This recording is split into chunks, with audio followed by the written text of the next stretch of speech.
Hello, sorry I'm a little bit late, got distracted as usual. Hello, hope everybody is okay. We're on day 4 of our sew along for the Bucket Tote. I have a copy of the pattern here, Bucket Tote. Just while we're waiting for people to join. The Bucket Tote, ta-da, day 4. Gonna do the zip pocket. Oh, I need some double-sided tape, well remembered. Sure, I've got some in my drawer somewhere. We'll pretend that I organised this. Oh, there we go, look, open the drawer and there it is. Some double-sided tape, gonna do the zip pocket. Hi Sharon, how are you? We're all still coping. We are nearly at the end of the second week of homeschooling, which is kind of a joke really, because we're not doing it. And if you're my daughter's teacher watching this, sorry. Although we do the fun things, like when we go on Seesaw and we see there's some fun activity like take a picture of your pet and explain what your pet does. We do that even though we have no pets,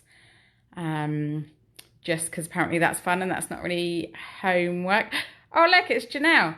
Oh my goodness, a real celebrity is watching me live. Hi Janelle.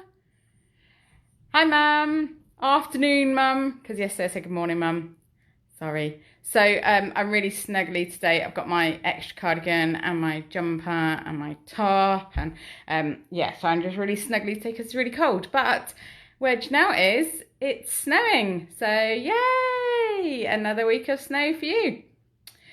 So let's get started on the zip pocket. Yesterday when you left me, I'd put the base in on my bag, but I'd used a basting stitch to sew the side panels together, so I went back and redid that yesterday. So we're gonna trim the base and we're gonna turn it right sides out. Well, you will turn it right sides out if you've got a free arm. I'm gonna leave it wrong sides out, and we'll attach the strap on to the outer, and then we'll turn it out and have a look and see what our bag's going to look like when it's finished. Then we're going to do the zip pocket and maybe the slip pockets if we've got time. Hi Jane, good to see you. And then we'll see where we get to, because tomorrow's quite a lot to finish off if we don't do a bit more today. So we'll see where we get. So I'll turn you upside down and pop you in my little holder and see how we get on.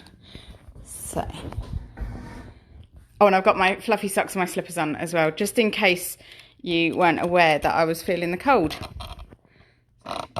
There we go. Can you see what we're doing? I think we can see what we're doing.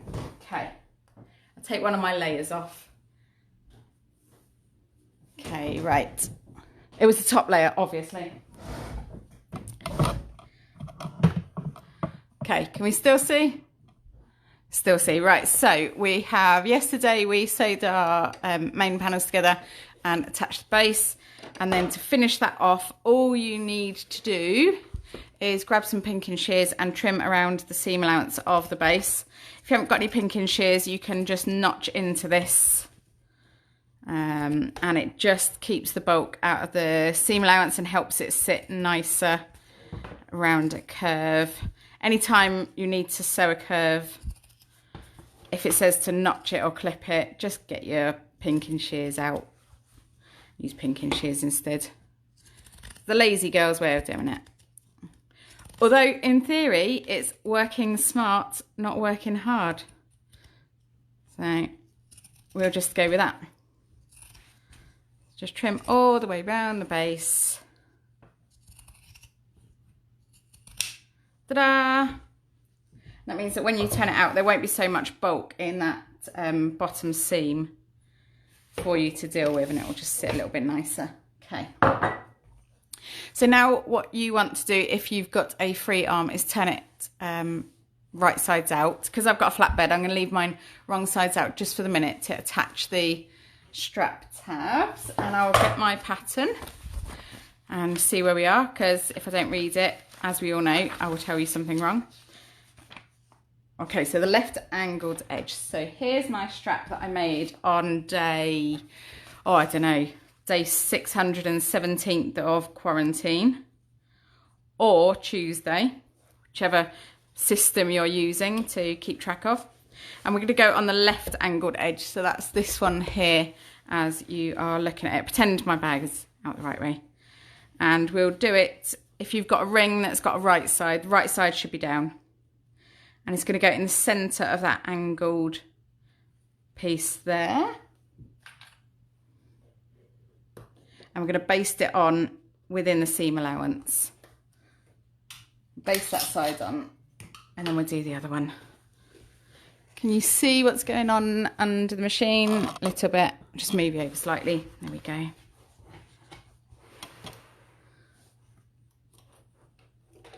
Okay.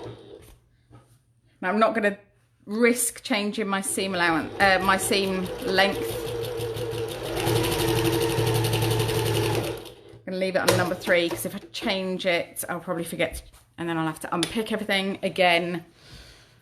Okay, so that side is attached to the left-hand side, and we're going to attach it onto the corresponding edge on the other side. Okay, so on the left-hand side again, and if the ring has got right side, that should be facing down. And before you baste these, just take a moment to double check that the strap is not twisted. No, that's not twisted. Well done, me. Woo! Although I do think to myself, if I'm not getting it wrong now, when am I going to get it wrong? So sometimes it's better to do an easy error like that. Let's just assume for the best, eh? Right, so we'll baste that side into place.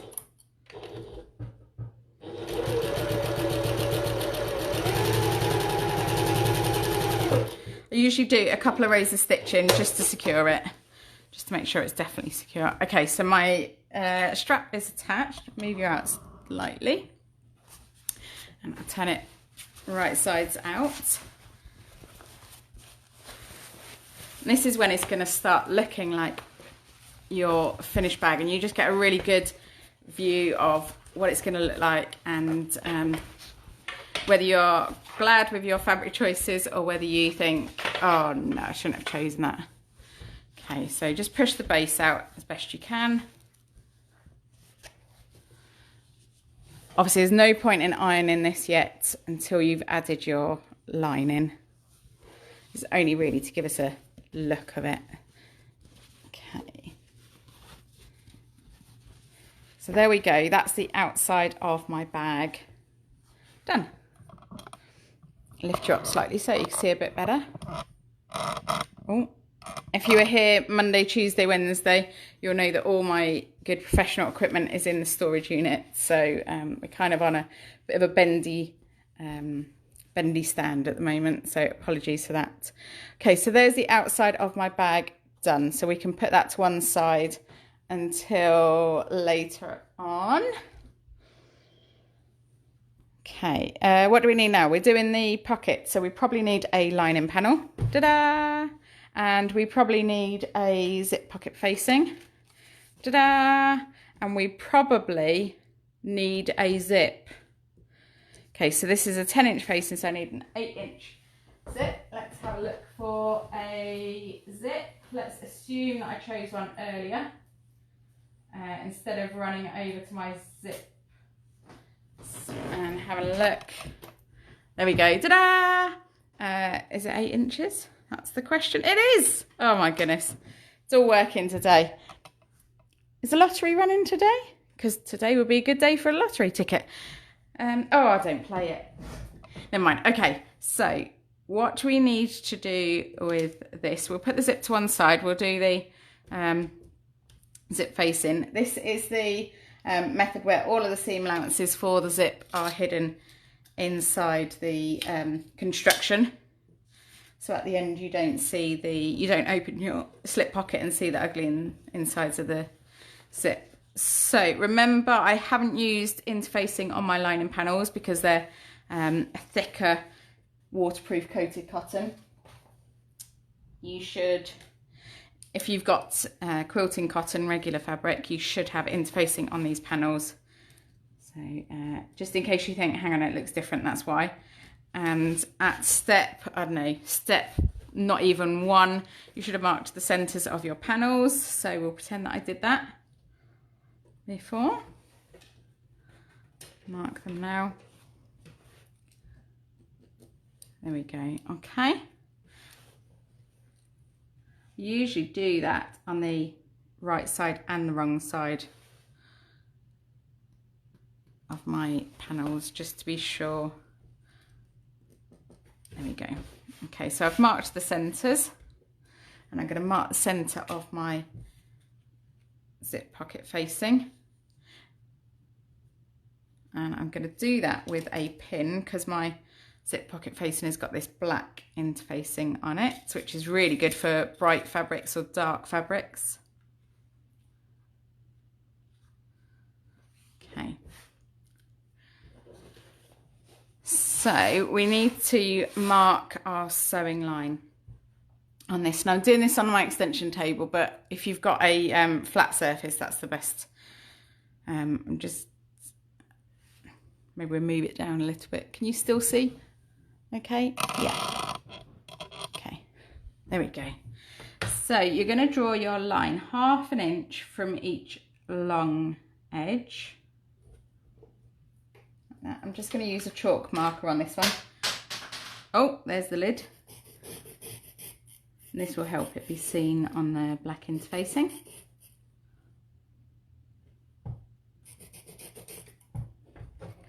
Okay, so that's 1/2 inch from that side, and then 1/2 inch from the second side.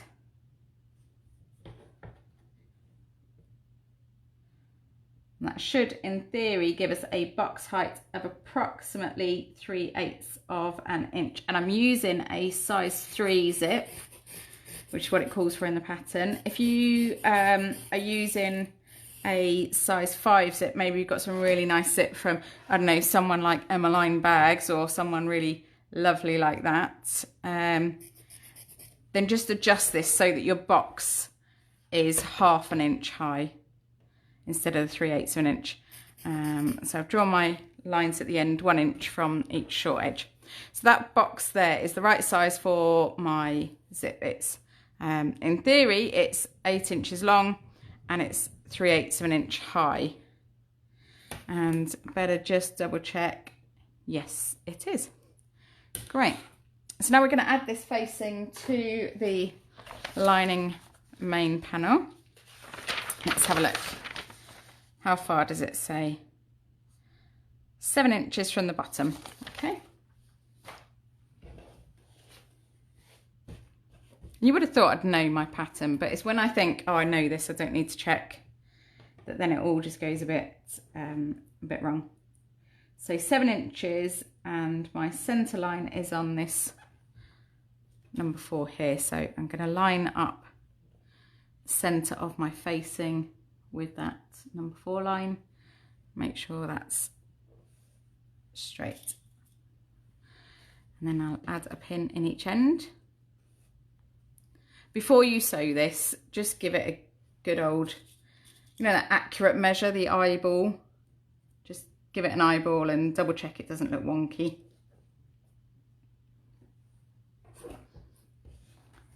So you know that looks fine. Just add that into the middle just for a bit of extra security. And I usually start sewing around about there-ish and go around, and you're going to sew all around the entire box. And I've got white thread in, so this should show up okay on the video, who knows. Move you over slightly so you can see a bit better. And I like to use a 2.5 inch stitch length for this.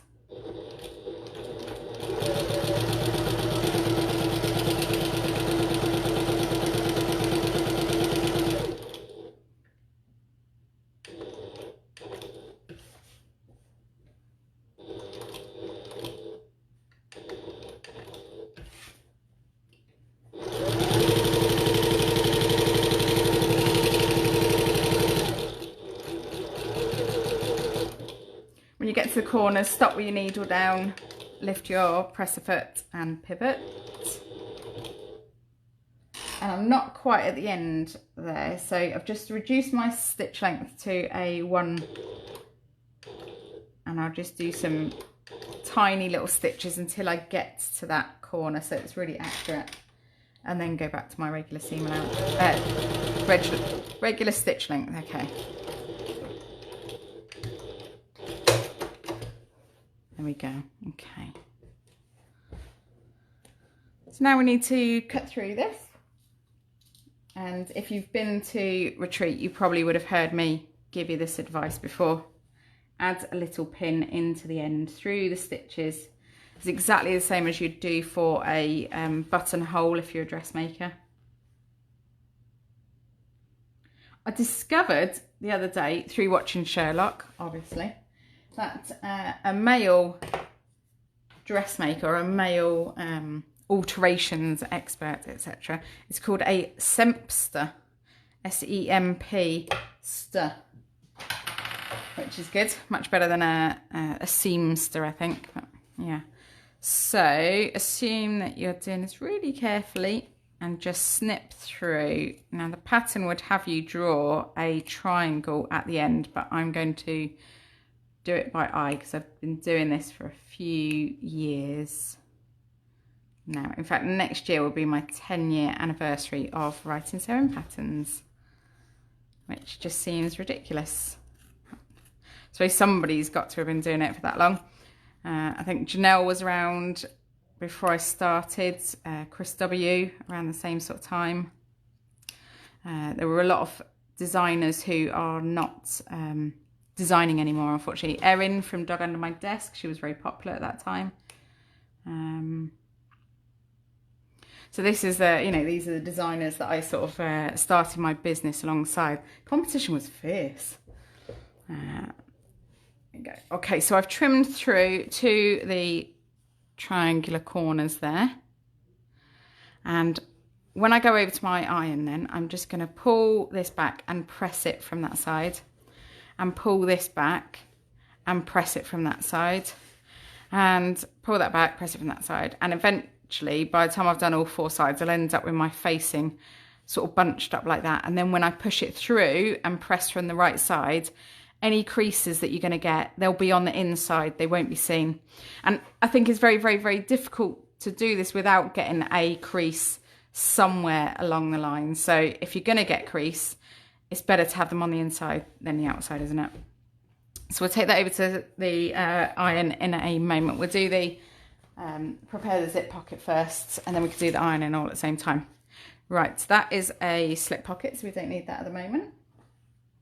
Now, some people do find these a little bit tricky, so I'm going to talk you through doing them now. Okay, so on these you'll have a zip pocket top and a zip pocket bottom, and your top is always deeper or higher than your bottom. Okay, just think of it, big boobs, little bum. Okay, and that's because on the inside of the pocket, this will fold down to meet at the bottom. So if you think about it, when your pocket is installed, if you're looking from inside your pocket, which you'll never be because you're not a tiny, tiny little borrower, this is what you'll see. You'll see the wrong side of the zip and you'll see the nice side of the fabric. This is if you're inside your pocket, okay? When we go to put it on the bag, we'll see the nice side of the zip and we'll see the wrong side of the fabric. So if this helps, you can lay it out like this on your desk and do it this way instead of following the directions on the pattern. Although the pattern is very good, it does tell you what is right sides up and what is wrong sides up at the time, okay? So we'll put the zip pocket top to one side for the minute, and I've got the zip pocket bottom. So in the instructions, it says to have this right sides up and my zip right sides up, but my zip is going to be this way round. And if you haven't already marked the centres, do so now. Save yourself a little bit of a headache. I'll mark the centre of my zip. And I know this zip doesn't match the pocket fabric, but it does match my lining quite nicely, so that's okay. All right. So we're going to attach this zip onto the zip pocket bottom along the top edge. Got my double-sided tape here, which I found in the drawer. Obviously, I was well prepared and got it out in advance. And we're just going to run a line of that along the top edge.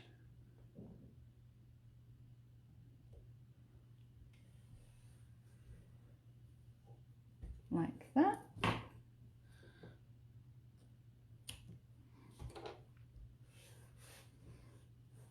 Give it a good press. Okay. And then matching the centre mark with the centre of the pocket. Match these up. Matching the top of the zip to the raw edge. Now remember, this is the zip pocket bottom. Okay. And we're going to baste along there, although I'm not going to change my seam allowance, just in case I have to unpick it all. Within 1/4 inch really. So if you could do it at 1/4 inch, that's great. I'm not changing my foot because I'm quite lazy, in case you haven't noticed already. So I'm just going to go as close as I can without having to change my foot.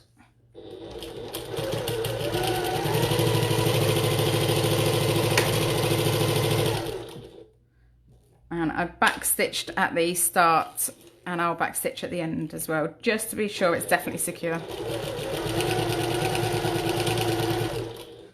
Sort of an inch-ish. Okay, so that is the zip pocket bottom. So once we have it pressed into place, that's what we'll see. The nice side of the fabric and the not nice side of the zip. Okay. If you are sewing along at home, go and press that now. Okay. Now this is the zip pocket top, and we want this right sides up. Okay. If your fabric has got a you know, a directional print, then it does tell you, I believe, to have your tape along the upper edge and then turn it round. Okay, this is so that when you open your pocket, the print will be the right way round for it to look good. Okay, and we are going to add our zip onto that bottom edge there. Although this is actually the top edge, because don't forget you've turned it round. Okay, so if you've got directional print, that is upside down. So this is the top edge of a directional print. So much less confusing in the pattern, I promise. So add a line of double-sided tape to the top edge of your zip pocket top, and then turn it so that the top edge is on the bottom, and then we're adding the zip with the zip pocket bottom onto that. And of course I didn't mark my centres, so we'll have to sort of guesstimate. There we go. This is very much a case of do as the pattern says, not as I tell you. Okay, and then we're going to baste this into place as well. Okay, so the zip pocket bottom is wrong sides up, the zip is right sides up, zip pocket top is right sides up.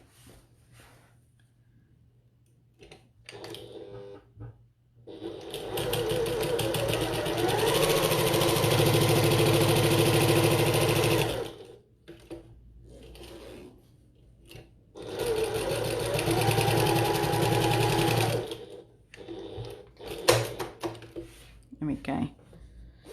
So now when you go over and press this, you will have your, let's turn it around so that's right. So that's the zip pocket top and that's zip pocket bottom. You'll have the right side of the zip with your zip to the left. It doesn't really matter about which direction your zip is, but I'm right-handed, and when I reach into my bags, I like to be able to pull from left to right with my right hand.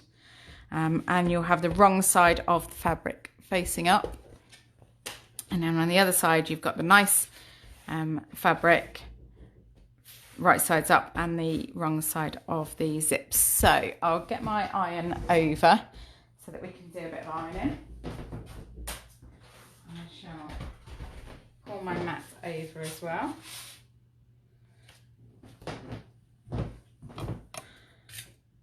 There we go.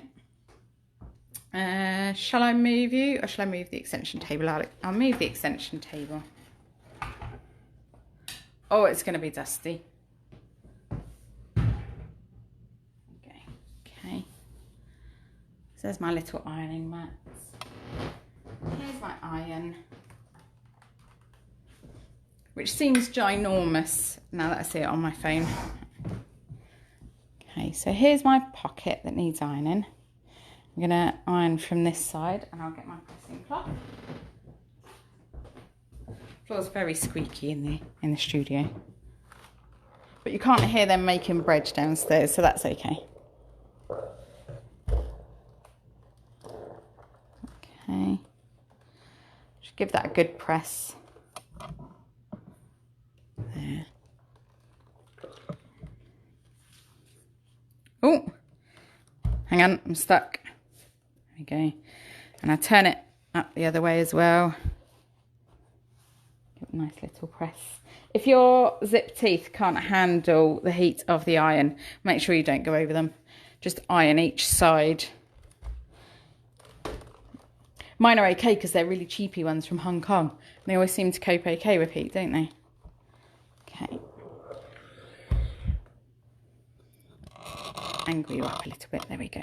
Okay. So it's all pressed apart from this end where the zip pull was. Just give it a little bit more of a press. Hi Rhiannon, hi Teresa, hi Meredith. Well, it's like a retreat reunion in here today. It's lovely. Makes up for the fact that retreat's been cancelled this year, which I'm still really upset about, as I'm sure most of the guests are. So there's our zip pocket. So the top is this bigger piece and the bottom is this smaller piece. And you've got the wrong side of the zip on the nice side of the fabric. That's ready to be inserted. And we'll give our zip pocket facing a press. Now, if you were here when I was cutting out, you'll remember that I described the smell of this as council swimming baths just after they've been cleaned. So you could just imagine that nice smell right now as I'm pressing this. Okay, and I'm just pulling each edge away from the lining and pressing and moving around. It is a little bit slower and a bit more time consuming, but it really makes a difference to the finish at the end. Okay. If you're using something like this coated cotton, just watch your fingers because it does repel the steam back at you because it's waterproof or water resistant. They probably call it. Okay. Okay. So I've pressed all 4 sides in. I'm going to feed it through, and I just try and pull it as best I can to the wrong side. And then ignore one side and manipulate bottom edge. As best you can.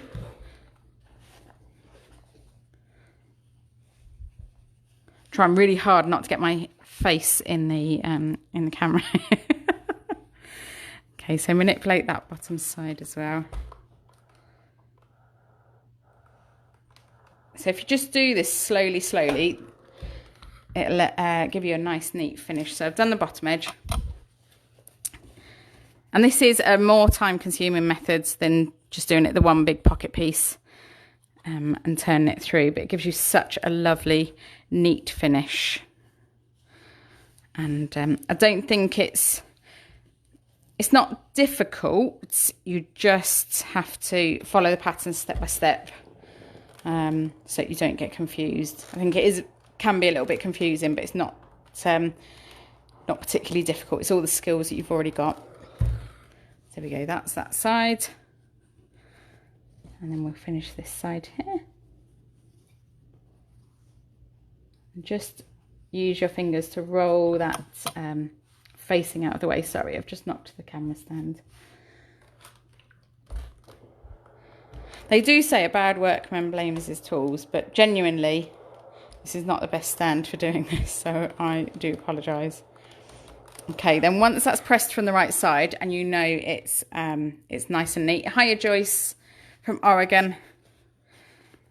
I'm Samantha from Wales. Ta-da! Well, I'm not actually from Wales, from England. I'm in Wales.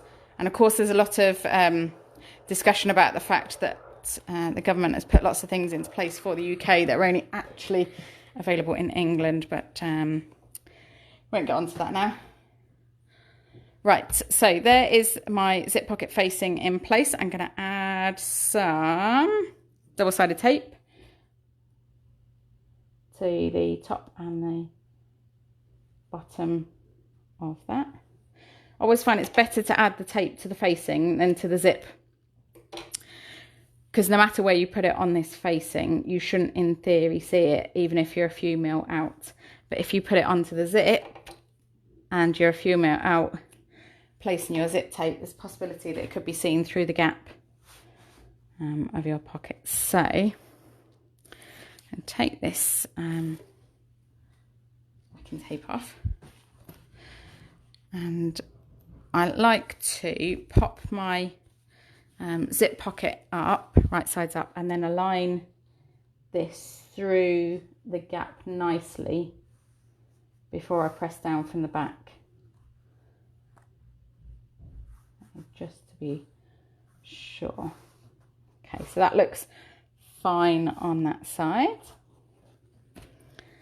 and then we'll press it down on the wrong side. Now, if you have chosen to have your zip facing in a different direction, just make sure that the larger piece, the zip pocket top, is on the top of your lining panel. Okay, I'm just going to get rid of this iron before I knock it over, because that wouldn't be very good live. Place it live, would it?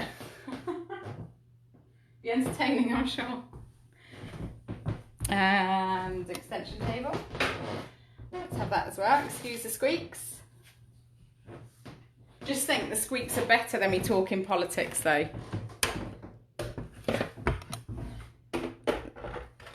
There we go. Okay. Right, we're ready to rock and roll. So now you're going to stitch this pocket into place. Sorry, and I'll move you down to approximately there-ish, so you can see what we're doing. Thank you for everybody who's messaged asking after Lizzie. She's still in bed. She's still poorly, but she's doing okay. Given her express instructions not to come back to work just yet. Okay, so I'm going to start sewing in this bottom corner because I think that's least noticeable. And I wonder if you're too close for it to focus. There we go. Okay, and start with the needle down. And of course you should probably swap to your zip foot, but we all know that I really love my walking foot, so that's what I'm sticking with. Okay.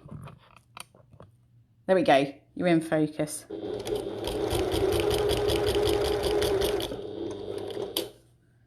Okay, and if you don't quite get to the end, you can change your stitch length down slightly, do a couple of stitches until you get to the end, and then do your pivot. Okay.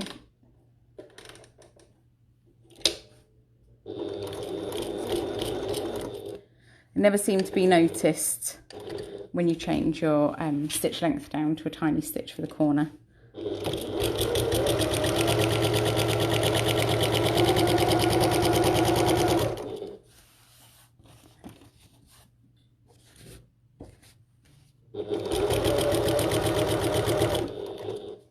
And if you need to move your zip pull, just lift your foot up. Now the foot lift is not fantastic on this machine. I find it sufficient, but it's not fantastic. So turn the panel to the side there. As you can see, I just did. If you need to get the zip pull past the foot. Okay, that's my little trick. Okay. And then we'll just keep going.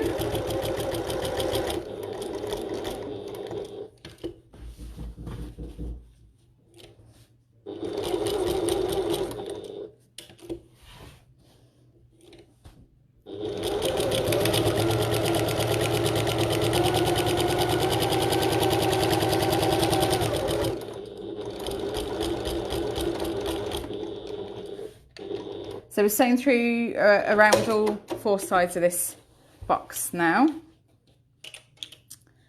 And just cut the loose thread off. Now I'm going to turn it over and I'll lift you up slightly. Sorry it's so jiggly around. Hopefully nobody's getting too dizzy from it. Oh no, hang on.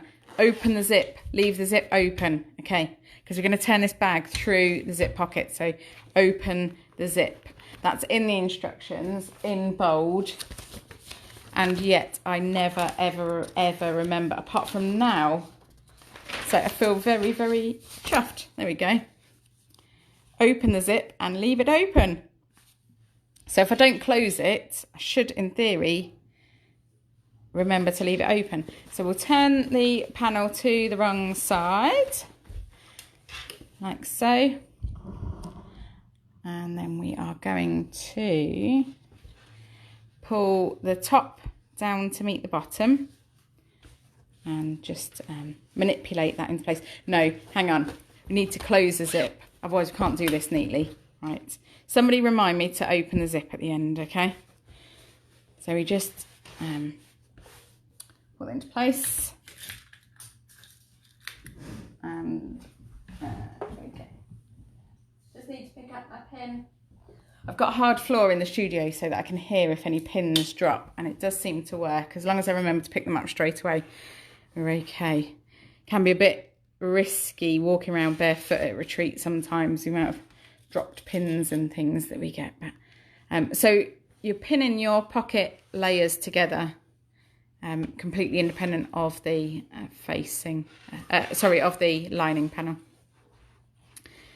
And then at this end, pick up your facing pieces as well and make sure that your pin goes through those.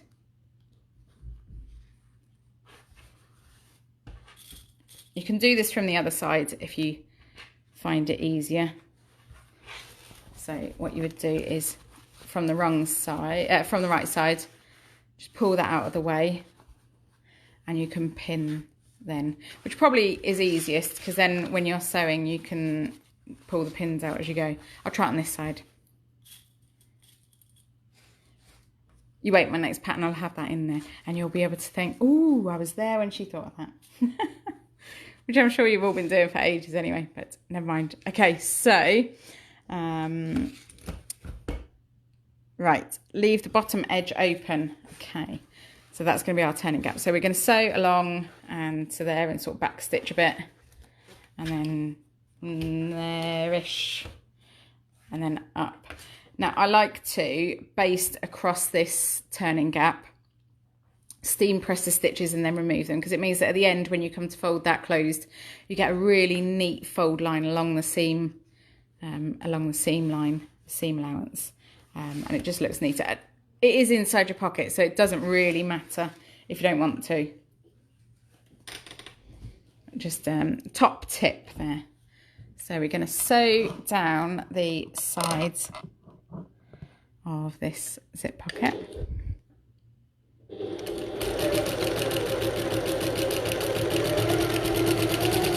And I backstitched a couple of times there at the start, and I'll do it again at the end because I think you get a lot of wear and tear on a zip pocket, and it's just good to have that little bit of extra reinforcement.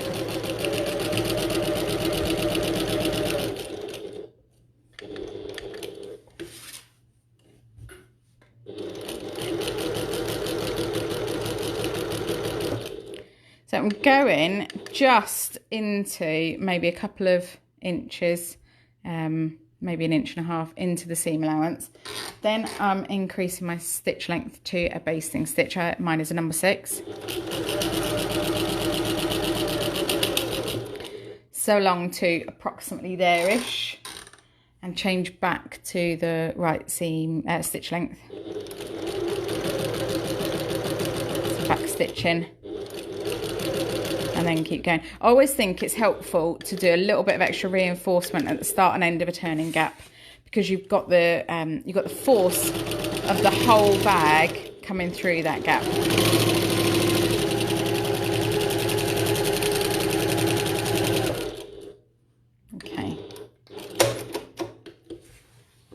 Okay, so I'll take these pins out. So if you're prepared, if you're ready to remind me to open my zip, now is the time.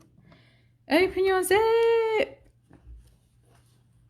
Okay, and I'm going to open it before I forget. Thank you to myself, reminding me. There we go. Okay, so that is our zip pocket in there. And you can see that all of the zip tape is hidden inside there. There's no ugly raw edge from the fabric or from the zip tape at all. And it's just a pocket. Ta-da!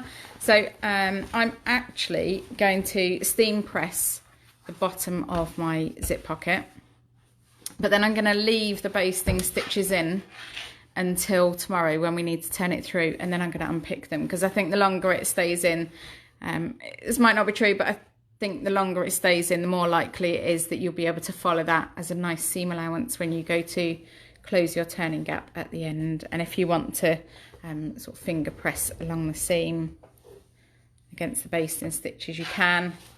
Just help for a neater finish. Oh, thanks, Mum. Open the zip. Thanks, Mum. I've opened the zip. We're all right. There we go. Okay, so you can just fold those back, and I'll steam press them today, but I'll leave the basting stitches in.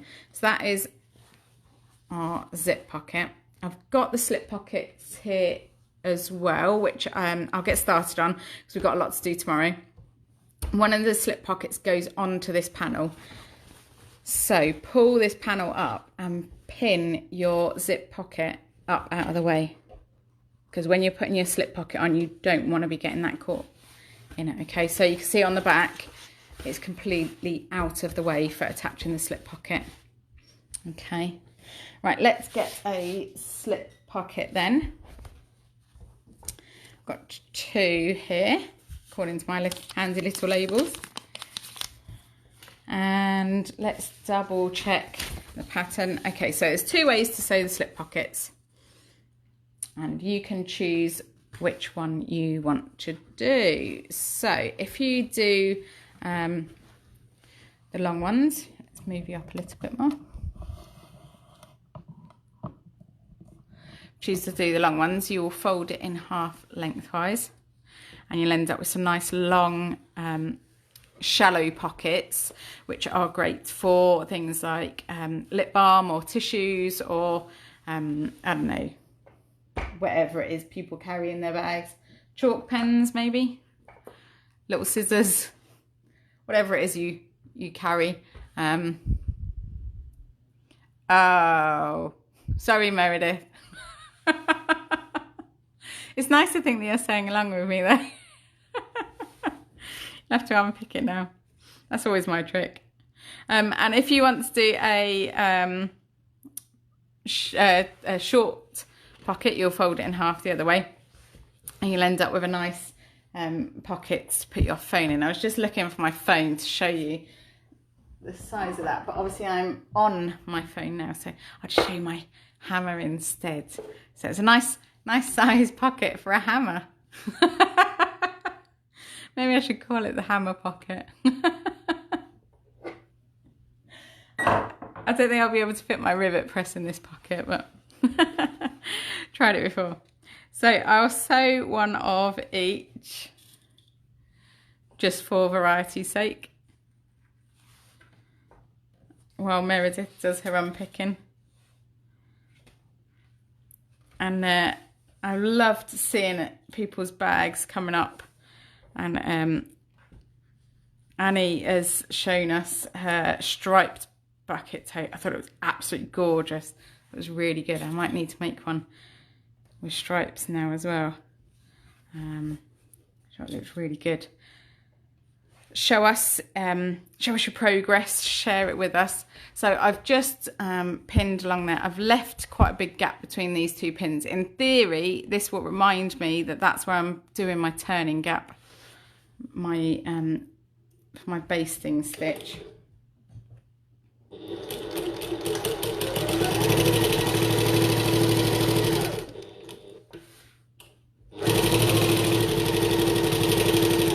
So start at the top, sew along. Oh, look, you can't even see what I'm doing. Start at the top, sew along, pivot at the corner, get to there-ish, and do your back stitching a few times. And then increase to a basting stitch as far as the other pin. And change your seam allowance again, and back stitch.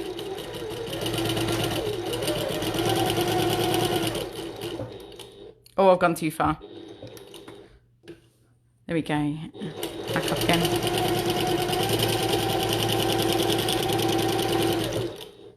Maybe I should have called my business that a stitch too far. That would have been good, wouldn't it? There we go. So that's the pocket. Oh, that's one of the pockets. Just take pins out. And what I would usually do is steam press these stitches and then fold the seam allowances back and steam press those into place as well, so that that gives me a really neat finish when I turn it through. But for the corners, I'm just going to trim off. Oh, look, I'll use the one that I didn't go too far. Trim off the corner, and that's what you would usually do for most sort of corners, but then also go a little bit deeper into the seam allowance for that. Okay, sort of a double clip. Okay, if you can see that. And then these top corners go sort of long and wide on those. And that just helps reduce the bulk then when you're, oh, I'll have to avoid that extra stitch now. There we go. So I'll steam press these stitches, steam press the seam allowances open on the bottom, remove the basting stitches, turn the pocket through, and I'll finger roll the seams to make sure they're all nice and even, and then give it a steam press to make sure it's all nice and flat. And we'll and then I'll top stitch and everything, attach it to the lining panels tomorrow with you, and I'll do the short one as well, seeing as I'm here. So fold it in half, right sides together, and there we go. Now apparently we've inspired the next generation of filmmakers, because they built a massive cardboard maze downstairs yesterday. I suspect I know who did the majority of that. And then they made a stop motion animated film of the pink unicorn horse thing toy going on an Easter egg hunt, which is quite cool. If I can find it and share it with you, I will. But apparently they quite enjoyed the thought of making a film like me, so that's good. Obviously there's a huge difference in the entertainment value of a little pink unicorn going on an Easter egg hunt and sewing the bucket tote with me, but you know, I will survive. I'll try and be more entertaining tomorrow.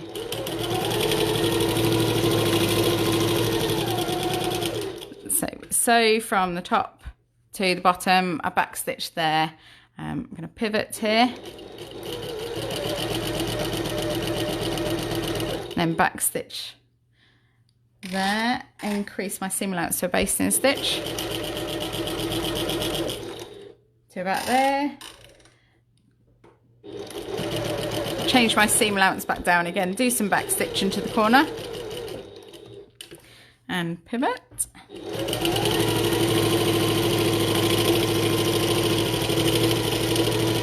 So to the end, back stitch. Okay, there we go.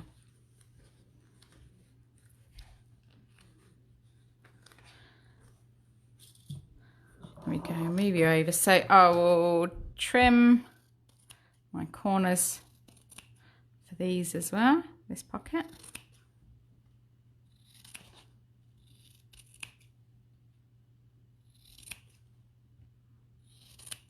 And the